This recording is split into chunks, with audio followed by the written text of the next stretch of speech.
Simply put, the shadow government has found a new way to get rich behind our backs. And they've stacked the odds in their favor to the point where we have no chance unless we actually invest with them. This report exposes the fact that stablecoins are increasing liquidity in our system. Basically, they are able to put double the amount of money into risk-on assets like crypto and stocks to increase the price without anybody knowing. And they're doing it through government debt. If you took $100,000 and put it into treasury, stocks, or whatever the case is, the government is forced to pay you back the initial amount, plus, let's say hypothetically, an 8% yield. So you profit $8,000 if you buy bonds, treasuries, which is an IOU from the United States government. Now, the question is, how do they pay the interest on this IOU? They usually do it through three different ways. Number one, they do it by taxing the public. They do it by rolling the debt over, by not paying the debt and just rolling it over and printing new money. And then they do it by the Federal Reserve. When you give that 100 grand to the government, they actually spend it by paying government employees, funding the military. They spend the money on the United States. So when they're spending that money, what do you think happens to stock prices if the government is buying Apple computers, right? They're spending money in our entire economy. Then crypto and stocks start going up in value the more that the government spends. And they found a way to duplicate that through stablecoins. Look at this transparency report from Tether. They take your money. So when you give them $1,000, they take it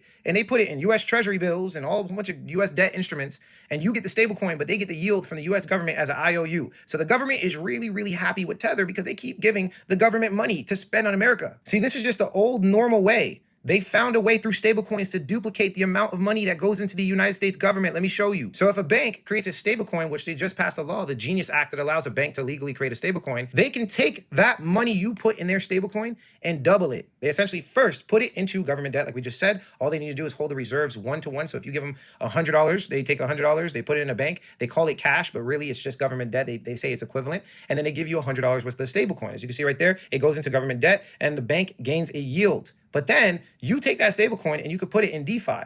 And right now, there's something that's called tokenized debt. We've been talking about this for a while. There's tokenized debt, meaning the same debt can be purchased through DeFi as well. DeFi just means decentralized finance. It's crypto finance. The main point you got to understand is that 100K just got duplicated.